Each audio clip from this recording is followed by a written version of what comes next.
Hi, welcome to the latest instalment in the restoration of this car. As you can see, it's ongoing. Not looking bad though, is it? I've got the driver's door lined up. Damn sight easier than doing the passenger door because I understand how the shims work now. A little bit of geometry was required. Who said I'd never need geometry again? So basically you've got all the panels on this side lined up. So new front wing. The reason it's sticking out here, there's a little bit of a cock up with the fixing plate, which is there. In that the fixing plate on the wing is longer than the fixing plate on the inner wing. That's easy enough because all I'm going to do is I've marked there where a new hole needs to go, and I shall just trim this back so you can't see it when the doors open, and that'll then hold that in. You can see I can easily move it around. So that's easy enough. I've got to take the front wing off again anyway. Right, this is how easy the door is to close. Yeah, it's not. It really isn't. No, still didn't close. Did close. I'm hoping that by leaving it in a closed position, these seals are going to settle. It's working beautifully on the other side. I think it is purely down to the seals. There you go. That's my R for the day. Back wing. This is the used panels. This is the panel that actually came off the car. I'm really not happy with it. All of the paint has reacted around the arch there, and you can see it's cracked all the way around the arch. This is a well-known rot point for these things. I know Steve, my body shop chappie, has done his best with it. And I've got a feeling it's going to be a new wing. Where he's put the filler in, you can see it's sunk.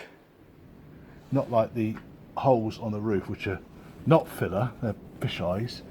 But other than that, you can see it's nice and straight. All lines up beautifully. So I'm pretty chuffed with that. Tailgate's going to come back in a couple of weeks' time after Easter. Steve's got better things to do than work. Wish I was that good. So passenger door, I've really got down to a T now. So passenger door works beautifully, and that's largely, I think, because the seals are settled. I really need to stop doing that and grow up, don't I? So on this side, I'm pretty happy with everything. The gaps are larger though. I don't know why the gaps are larger. They just are. On this side, there's still decent sized gaps. I mean, you get your Christmas ham in there easily, but they're a little bit on the tighter side, and I could probably pull the front wing forwards a tiny bit to open that gap out slightly, but I need to get the deck panel on first, I think, which is the bit that goes across the bottom of the windscreen, before I start messing around with that. Looking good though. It's a bit blowy today, so it's the week before Easter. Easter weekend they're forecasting 25 degrees. Today's about 8. As you can see, it's blowing a bloody gale. So a load of that cup's basically come right off, look. I had to find a way around that. That was okay.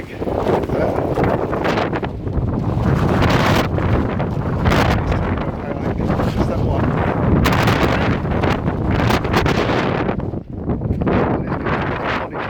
This side's gone together a lot better.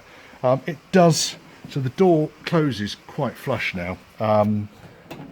It opens beautifully and still is struggling to close. It does close if you put a firm hand behind it, and I'm pretty sure that is going to be the rubbers, the door rubbers, because they're quite new. The other thing I've been doing is fitting up the channels on the side windows, the sidey slide windows. I'm finishing those off. I still need to put the clips in to the sliders to make sure that they stay in place. This wing, I'm not happy with it. I'm going to get another one, but it can stay on the car for now.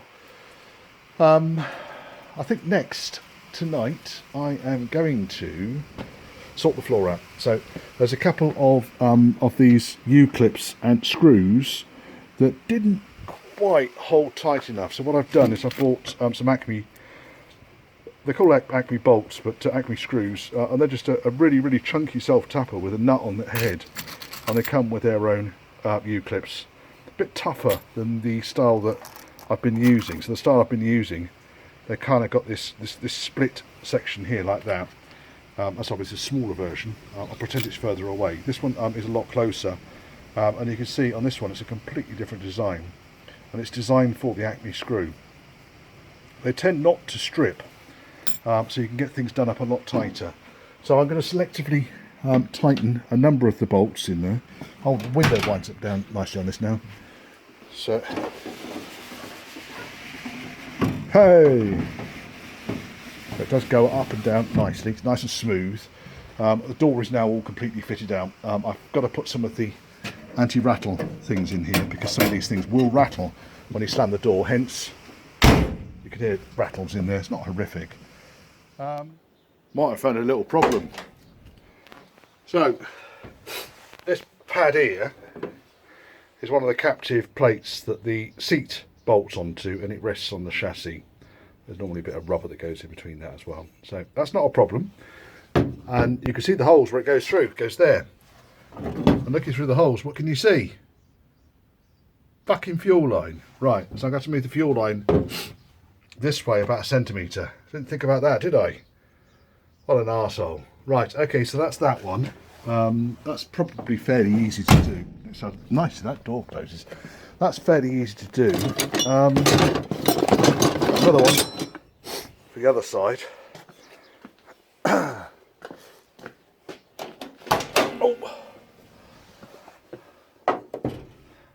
And I'm going to have the same problem because I can see the fuel line is over there. So I'm going to need to move the fuel line over to go around it, one side or the other. Shouldn't be a problem because I've got enough slack on it because of the flexes and so forth. But it's something I hadn't considered. There's a reason why the fuel line was routed along these outer edges of the floor. And that's because they didn't want it to get in the way of those on the chassis. Anyway, I can fix that. That's not a problem. Right, so I'm kind of getting ready really to put this deck panel on, but there was something that I just thought of that was stopping me from doing that because I cleared all the crap out from it. There's a reason I can't do it. So I need a gasket for that plate over there, but I've got the plate, that's not a problem.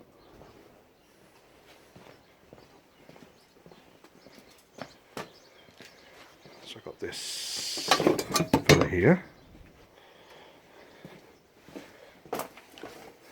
So he goes on there, bit of bead around the edge of it. I'm not even going to put a gasket in, I'll just put some of the 3M stuff around it just to seal it up. That can go in, that's not a problem. I don't understand why it can't go on then. I'm going to sort out these grommets so that the water can drain over the top.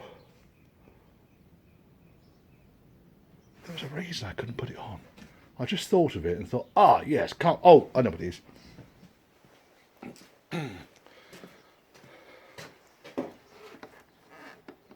I've not tightened up the nut yet for the wipers. That would be irritating, wouldn't it, if I put it all together? So I'm going to put a tag on that, because otherwise I'm going to spend all day tomorrow thinking about it. So I'm going to put a tag on there saying wiper, spindle, centre. I'll get all the instruments on the console, on the column. I've got all those anyway. I can wire all those up and centre the steering. Centre the... what's his name? So go and get a tag. You get it one-handed. And a pencil wiper. Park. Well, I'll tie that around the wiper. And then that will remind me that that is something that I've got to do tomorrow before I put the deck on. Otherwise what will happen is I'll put it on. You notice I've even found all the screws and the captives. That's all there for the bonnet hinge. I need to paint the bonnet hinges, but I'm rather hoping that they can go on after the deck panel. I'll double check with one of the projects. Once the deck panel's on, I can confirm the fitment of the doors and everything. Yes. Yes, yes, yes, yes, yes, yes, yes. Yes, yes. Hardly any swearing in this episode so far. The next thing I do need to kind of start thinking about is getting the headlamps and everything done. Now, strictly speaking, it should all be black in there, but I've stone guarded it all white. So I'm going to leave it stone guarded white. Let's see if we can get that in. It's still got no light up here. See if we can get that stone guarded. What I might do with the radiator aperture, this might end up being black around here. I'll stone guard that black. And then obviously everything as far as the slam panel is concerned and all that is done and dusted. There's a pixel on the top here I need to paint. that boxes the radiator in. But it's starting to come together quite quickly. I've got a ton of stuff that I need to do at home. I had a load of powder coating and so forth, and then forgot, the only thing that I forgot was the adapter for the powder coating kit to turn it from 240 volts down to 110, because the whole lot comes from America, US system. Very good though, I'm very happy with it. Thank you, America. This morning I've been fitting my new fuel pump. So there he is over there, tucked away. I have also extended the fuel filler inside the tank, so the pickup, I've extended that down into the tank.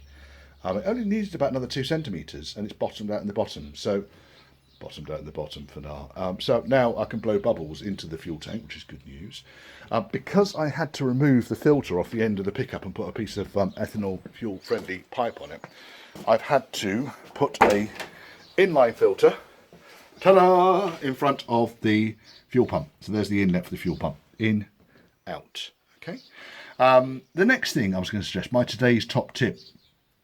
You can see clearly I'm working from above on this thing because it's more comfortable, and gravity helps, etc, etc. When you're doing this, make sure that when you're putting screw clips on and so forth, they will be accessible when floors are in and so forth. So what I've done here, focus, you arse. What I've done here is that when I've attached the clips, I've left them loose until everything's fitted, and then gone into the access hole, which is where you'd access this lot from, and there is a panel that covers this over, and made sure I can access all the fuel clips from there. It does mean that if someone has to remove the fuel pump or remove the fuel hoses or change the filter, at some point in the future, they won't have to remove the boot floor in order to do so, and curse every ounce of your being. Same thing with that. So there's a clip there that holds it onto the fuel line, and a clip there that holds it onto the tank. You notice I put that one on upside down so it can be accessed from below. That one's probably not quite so bad because I could have accessed it over the top of the chassis rail, but certainly you can see it from below now. So next thing I wanted to do was test this bloody fuel filter and see if it's working. So what I've done, let me just put the ignition on. I haven't got a circuit yet because I haven't done one distractions. Right, let's test this bloody fuel pump out. So I've got the ignition turned on. There's my bucket over there. Oh. I'd say it's a success.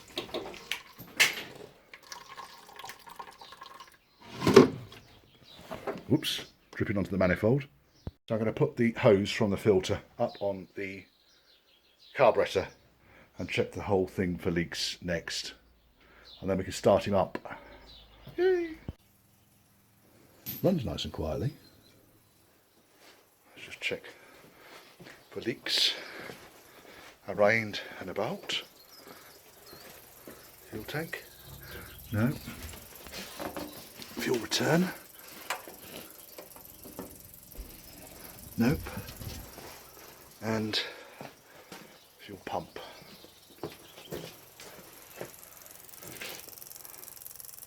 Ticks away quite happily. See it ticking away there.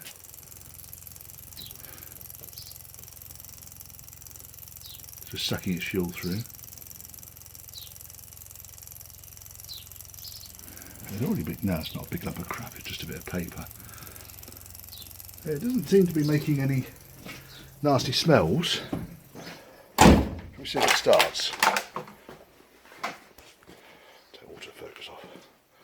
See if it starts. It might start, it might not. There's no cooling in this, so it's not going to run for long if it does start.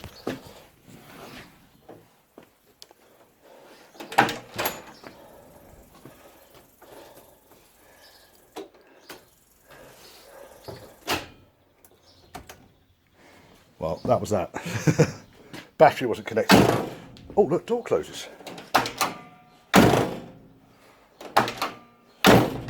Didn't then. Getting better. It is the seals that need to settle down. Let me take that off there for now. The positive terminal's not tight. Also may find that the voltage on this thing's dropped down too low, so I might need to start and charge. Right, I think the next job now is exhaust.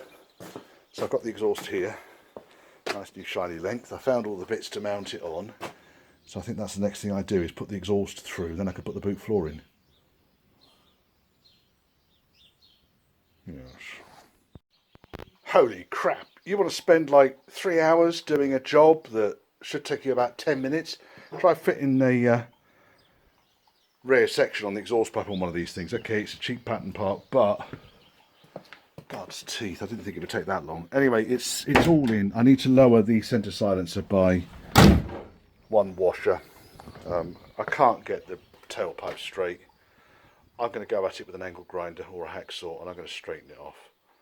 I just can't be bothered anymore trying to get that straight and get it to miss the A-frame and the exhaust mount at the back. Yeah, so utter ballsy. You can see as I load weight onto the car, and the A-frame moves away from the exhaust, but pain in the fucking arse. Right, I'm inside of one of the cars, one of the hulks in the field. Bloody hot in here today. It's all tarped up still. Trying to retrieve this thing here.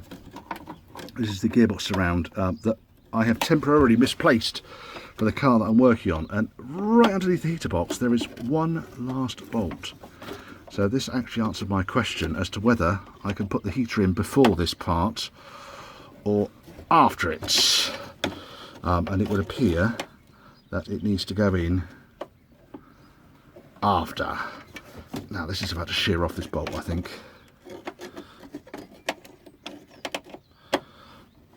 It might end up being a fucking hacksaw job yet. Oh no, it's going. It might shear off. These bolts are only about a centimetre long, but and they're fine threaded. Look how rusty this thing is. I tried to pull one out of one of the other cars. This one, by the way, is yes. I tried to pull one out the other cars that had a sound floor, but the heater unit was so rusty in it. And then, of course, when I got the part out, all the bit that goes under the heater unit was also rusty. So I'm not entirely sure what had happened with that, but it was definitely rubbish. So I'm going to have to start amassing some of these parts, start collecting. Because the bobtail hasn't got one of these bits in it. Oh, come on.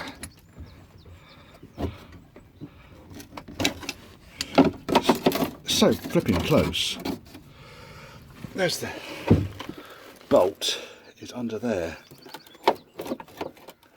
It's not far to go, I don't think. Oh, I wonder if I can go it from behind. There's quite a big void underneath the heater there, isn't there? Yeah, right, I'm going to get onto this. It succumbed to some hacksaw action. I just could not get that bolt. It was obviously, I just got bored with it, so I hacksawed through it. It took a second with that. It's not as beautiful as it looked when it was first in there, because obviously I've tapped it a couple of times. There's that little bit on the edge there, but I can weld that up. But otherwise, it's the early style with the holes on the side there for the diff lock plunger. Yes, right, that can go on. Right, I'm packing up now. It's been quite a productive day, I think. Wow, could have been more. Got all the electrics in and found that none of them work. I kind of gave up at that point because it wasn't really on my list of things to do today, but it was quite nice, didn't it? I wanted to try and get the boot floor in today, and the exhaust was the thing I needed to do before then. So now the exhaust is done, the boot floor can go in. I can finish that. That'll be a tomorrow job. This is probably because of a fuse. So I probably need to just go around and isolate all the various circuits that wires are hanging around and dangling through holes. And there's a load of wires down there, see? And there's a load of wires in this back wing. The remainder of the wires should be isolated. I pulled them all out of the front wings. Oh, okay, there's some of them. There's an earth wire. No, that red wire would have shorted out, you see. I don't know, so it's probably popped a fuse, but it doesn't matter. I need to get the light units on, and then I can go around testing everything. I wasn't expecting marvellous things out of the wiring exercise. Interestingly, I still don't have any dashboard lights, which I would have expected, and I've also noticed that wire to the back of the speedo pod's gone through the wrong hole, so I'll move that around. It's not difficult to do that. I'll trial fit the shin panel that goes underneath the dashboard there, and I've realised that I'm missing a fixing off the A post. I shall make something up and pop it, very similar to the one that's over there on that side. That one. That's where the bonnet pull goes, but there's two holes on it. The top one is to support the glove box hinge, and there should be one on this side as well. But it's obviously something I forgot to weld back on again, so it can be pot riveted on. It only supports that thing, doesn't do anything else. Yes, and breathe. Pleased with these though, they came up quite nicely. So obviously that was new. That one's not. That one's new, sorry. That one's new. That one's used. That one's used. Dishwasher, marvellous thing for cleaning up these old things. Just lob them in there. Make sure they're properly cleaned afterwards. And yeah, they come out looking quite nice. I'm going to buy a new surround for the Speedo pod. I have got another one that's in better shape than that one. These things are incredibly brittle, and they snap around the edges there when you pull the cover off. There's the cover. The cover goes right over the back of it. And then even the manual suggests that you can take the cover off without removing the pod. Probably because Range Rover were doing a roaring trade in selling these surrounds. If you're going to do it, I would suggest that you loosen the four nuts underneath the Speedo pod and move it clear of the windscreen before you try and remove that back section, because otherwise you're just going to end up with something that looks really tatty like that. It's not beautiful, is it? Right, I'm going to pack up because I has had enough. Boot floor tomorrow. Going home to see my faithful and beloved wife tomorrow, who was extremely bad tempered this morning, and I wasn't particularly nice back. That's a bumper for my car. I'm just going to go on. I'm going to put it in the shed here for now, because also doubles up very usefully as a tailgate prop. Probably could have tried that exhaust on, couldn't I, to find out if the damn thing fitted. Arsehole thing.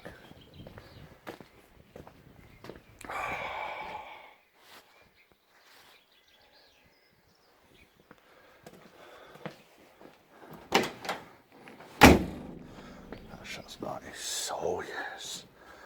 I've got to get the bulkhead on as well, because none of the electrics are working. I couldn't get the wiper motor to centre, so I need to sort out why the electrics aren't working, just by making sure that all of the loose wires are isolated, and then I can get things like the wiper motor isolated and so forth. The indicators weren't working because I completely forgot that the indicator live feed comes from the hazard switch on these old British cars. You ever have a problem with slow indicators, there's a plunger inside the hazard warning switch that corrodes up, so just give that a good dousing with some electrical contact cleaner, and your indicators will most likely improve in speed. Top tip for the day. There's been a couple of top tips today, isn't there? What was the other one? Oh yeah, making sure the clips and fixings are accessible once the floors and stuff go in. Otherwise other people will be cursing you and reaching for the Dremel or the hammer. Right, one thing I didn't do today was I didn't get these floor mountings sorted out. That's going to be a tomorrow job.